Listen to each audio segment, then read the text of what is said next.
আমাৰ দিল্লীত যিটো জৱাহৰলাল ইউনিভাৰ্চিটি আছে, সেই দিল্লীৰ জৱাহৰলাল ইউনিভাৰ্চিটিত আজিলৈকে বড়ো MIL-টো পঢ়িবৰ কাৰণে তাত অন্তৰ্ভুক্ত হোৱা নাই। অসমত আজি গুৱাহাটী ইউনিভাৰ্চিটিৰ পৰা আৰম্ভ কৰি আমাৰ Dibrugarh university, Bodoland university, Kokrajhar university, সেইবিলাকত আমাৰ বড়ো MIL-টো বড়ো ছাত্ৰ ছাত্ৰীসকলৰ লগতে ইণ্টাৰেষ্টেড যিবিলাক আমাৰ ছাত্ৰ ছাত্ৰীসকল আছে, অন্যান্য কমিউনিটিৰ ছাত্ৰ ছাত্ৰীসকলেও আজি পঢ়িবৰ কাৰণে, মাষ্টাৰ ডিগ্ৰী ল'বৰ কাৰণে এইখিনি সুবিধাটো পাইছে। এইবোৰত যিহেতু বড়ো MIL-টো অলৰেডি অন্তৰ্ভুক্ত কৰা হ'ল, তাতে ইন্ট্ৰডিউচ কৰা হ'ল। কিন্তু নেশ্যনেল লেভেল নেশ্যনেল আমাৰ যিটো কেপিটেল দিল্লী, তাত যিটো আমাৰ ভাৰতৰ বিখ্যাত এটা ইউনিভাৰ্চিটি বুলি আমি যিটো ইউনিভাৰ্চিটিক আমি জানো, জৱাহৰলাল নেহৰু ইউনিভাৰ্চিটিৰ নিচিনা এই শিক্ষাৰ যিটো প্ৰধান কেন্দ্ৰ, মূল কেন্দ্ৰ, তাত আমাৰ বড়ো MIL-টো পঢ়িবৰ কাৰণে বড়ো ছাত্ৰ ছাত্ৰীসকলে কেতিয়াও সুবিধা পোৱা নাছিল, কিয়নো তাত বড়ো MIL-টো ইন্ট্ৰডাকশ্যন কৰা হোৱা নাছিল। বহু বছৰৰ পৰা বড়ো ছাত্ৰ ছাত্ৰীসকলৰ পৰা এটা জোৰদাৰ দাবী দেৱা আছিলে যে জৱাহৰলাল নেহৰু ইউনিভাৰ্চিটিত বড়ো MIL-টো পঢ়িব পৰাকৈ এটা সুবিধা কৰি দিব লাগে। আৰু সেইখিনি এটা দাবী দেৱাটো পূৰণ কৰাৰ স্বাৰ্থ আগত ৰাখি পেলাই আমি BTC গভৰ্ণমেণ্টৰ ফালৰ পৰা ডাইৰেক্ট জৱাহৰলাল নেহৰু ইউনিভাৰ্চিটিৰ কৰ্তৃপক্ষৰ লগত যোগাযোগ কৰিলোঁ। মই আমাৰ 3জনীয়া অফিচাৰবিলাকৰ এটা টীম বনালোঁ,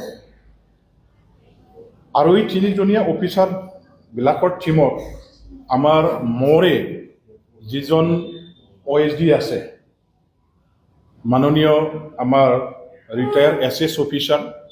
নিত্য বিনাল ৱাৰী, তেওঁ মোৰ এডুকেশ্যন বিভাগৰ OSD হয়, তেখেত আছে এজন, আৰু ডাইৰেক্টৰ BTC এডুকেশ্যন জগদীশ প্ৰসাদ ব্ৰহ্ম, লগতে আমাৰ এজন শিক্ষাবিদ জনতা কলেজৰ এছিষ্টেণ্ট প্ৰফেচাৰ দাহাল কুংগুৰ নাৰ্জাৰী। এই 3জনৰ এটা 3জনীয়া টীম বনাই মই দিল্লীৰ জৱাহৰলাল ইউনিভাৰ্চিটি কৰ্তৃপক্ষৰ লগত আলোচনা কৰিবৰ কাৰণে পঠিয়াবৰ কাৰণে এটা সিদ্ধান্ত ল'লোঁ। আৰু লগতে তেওঁলোকৰ লগতে 3জন আকৌ মই অবজাৰ্ভাৰ হিচাপে মোৰ ফালৰ পৰা আমাৰে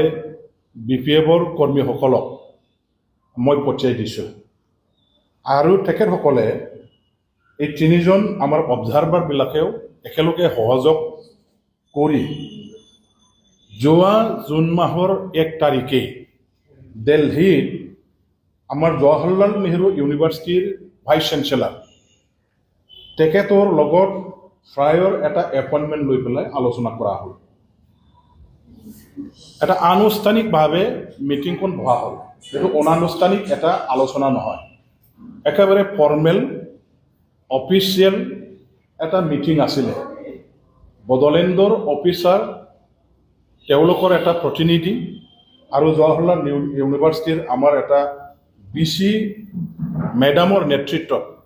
যিসকল ইউনিভাৰ্চিটিত কাম কৰা আমাৰ ডিন প্ৰফেচাৰসকল আছিলে, তেওঁলোকৰ টীম একেলগে আলোচনাত বহিছিলে। আৰু সেই আলোচনাত BTC গভৰ্ণমেণ্টৰ শিক্ষা বিভাগৰ ফালৰ পৰা যিখিনি আমাৰ এটা পইণ্টছ আছিলে, জৱাহৰলাল ইউনিভাৰ্চিটিৰ কৰ্তৃপক্ষৰ পৰা আমি যিখিনি সহায় বিচাৰিছোঁ তেওঁলোকৰ পৰা পদক্ষেপ লোৱাৰ কাৰণে যাতে তেখেতসকলেও গ্ৰহণ কৰে, এই ধৰণৰ এজেণ্ডাবিলাক লৈ পেলাই পুংখানুপুংখভাৱে আলোচনা কৰা হ'ল। আমাৰ এজেণ্ডাটো হ'ল যে নাম্বাৰ 1, বড়ো MIL ছাবজেক্ট হিচাপে আমাৰ বড়ো ছাত্ৰ ছাত্ৰীসকলৰ লগতে অন্যান্য কমিউনিটিৰ ছাত্ৰ ছাত্ৰীসকলেও যাতে দিল্লী ইউনিভাৰ্চিটি দিল্লী জৱাহৰলাল ইউনিভাৰ্চিটিত পঢ়িবৰ কাৰণে সুবিধা হয়। ইয়াৰ কাৰণে অচিৰে এই বছৰৰ পৰাই জৱাহৰলাল নেহৰু ইউনিভাৰ্চিটিত বড়ো MIL-টো ইন্ট্ৰডিউচ কৰিব লাগে, বড়ো MIL অন্তৰ্ভুক্ত কৰিব লাগে। আৰু ইয়াৰ লগতে আমাৰ এই বড়ো এমাইলৰ ওপৰত বড়ো লেংগুৱেজৰ ওপৰত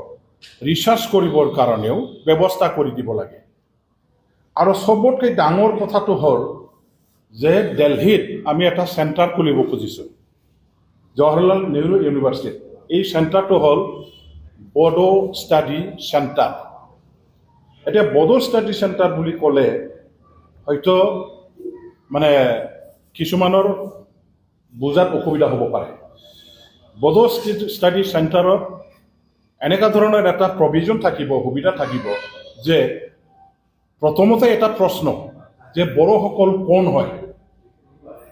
সেইটো কোনটো গ্ৰুপৰ মানুহ হয় মংগোলিয়ান নিগ্ৰো বা মানে কোনটো কিহৰ গ্ৰুপৰ মানুহ হয় এওঁলোকে আচলতে এই জগতখনত এই পৃথিৱীখনত ক'ৰ প্ৰথম জন্ম লোৱা কমিউনিটি হয় ক'ৰ পৰা আহিছিলে অসমৰ তেখেতসকল কিমান বছৰৰ পৰা কিমান হাজাৰ বছৰৰ পৰা কিমান শ বছৰৰ পৰা বসবাস কৰি আছে এখেতসকলৰ কলা সংস্কৃতি ধৰ্ম ভাষা সাহিত্য কেনেকুৱা ধৰণৰ এওঁলোকৰ খান পান কেনেকুৱা ধৰণৰ এখেতসকলে কি ধৰণৰ বিহেভিয়াৰৰ মানুহ গোটেইখিনি বড়োসকলৰ বিথংকৈ জাতি কলা সংস্কৃতি পৰম্পৰা ধৰ্ম ভাষা সাহিত্য ষ্টাডি কৰিবৰ কাৰণে এই বড়ো ষ্টাডি চেণ্টাৰ এতিয়া আমাৰ ভাৰত ৰাষ্ট্ৰখনৰ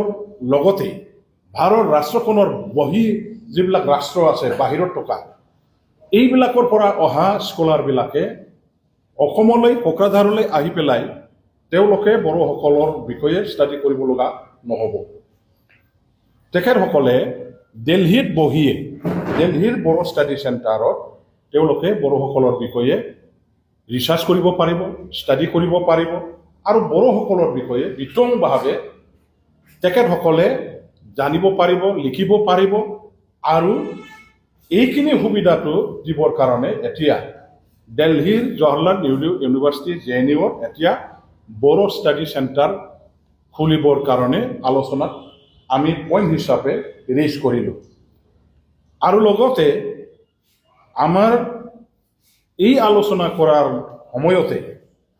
এটা আকৌ পইণ্ট জৱাহৰলাল নেহৰু ইউনিভাৰ্চিটিৰ ভিচি মেডামে ভাইচ চেঞ্চেলাৰ মেডামে তেখেতৰ ফালৰ পৰা এটা প্ৰস্তাৱ আগবঢ়ালে এইটো হ'ল যে বড়োসকলৰ কলা সংস্কৃতি আপোনাসকলে পৰম্পৰাগতভাৱে যিবিলাক সা সঁজুলি যিখিনি আপোনালোকৰ সাজ পোছাক আছে যিসকল মানে যিবিলাক বয় বস্তু আপোনালোকে ব্যৱহাৰ কৰে এই গোটেইখিনি আমি প্ৰদৰ্শন কৰি ৰাখিব পৰাকৈ দিল্লীত জৱাহৰলাল নেহৰু ইউনিভাৰ্চিটিৰ কেম্পাছৰ ভিতৰতে আমি এটা মিউজিয়াম খুলিব বিচাৰোঁ আপোনালোকে ইয়াৰ কাৰণে এটা বিল্ডিং আমাক মিউজিয়ামৰ কাৰণে ঘৰ বান্ধি দিয়াৰ যদি আপোনালোকে আমাক ফাইনেন্সিয়েলি যদি হেল্প কৰিব খোজে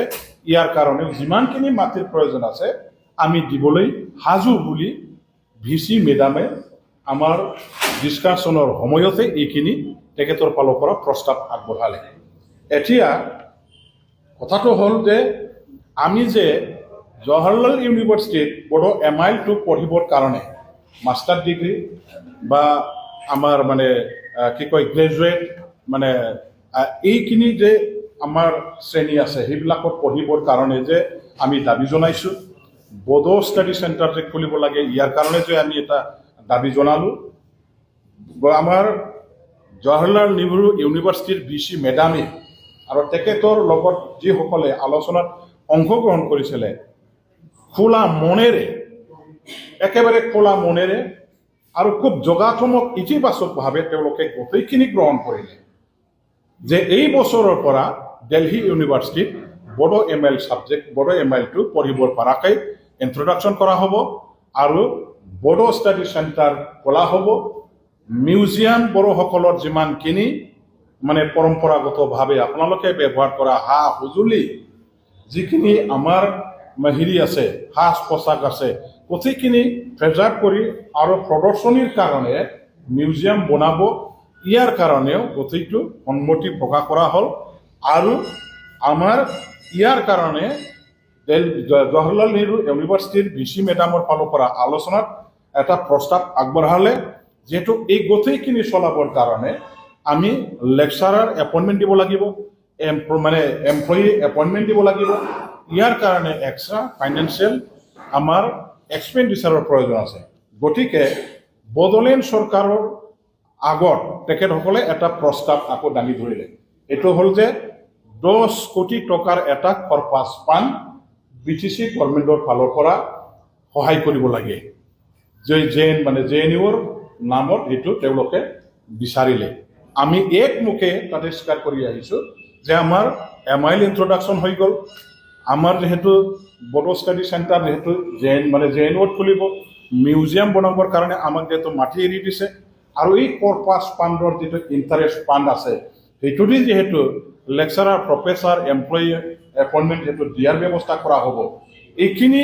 এক্সপেণ্ডিচাৰটো বহন কৰিব পৰাকৈ BTC গভৰ্ণমেণ্টৰ ফালৰ পৰা আপোনালোকে বিচৰা 1 কোটি টকাটো আমি বিনা দ্বিধাই দিবলৈ সাজু বুলি সেইদিনাখন আমি সন্মতি প্ৰকাশ কৰিছোঁ আৰু আমাৰ এই গোটেই আলোচনাত এটা আমি অফিচিয়েল আলোচনা হিচাপে যেহেতু আগবঢ়াইছিলোঁ ইয়াৰ কাৰণে এই আলোচনাৰ গোটেই পইণ্টবিলাক এটা মাইনুট হিচাপে তাত ক্ৰিয়েট কৰা হৈছিল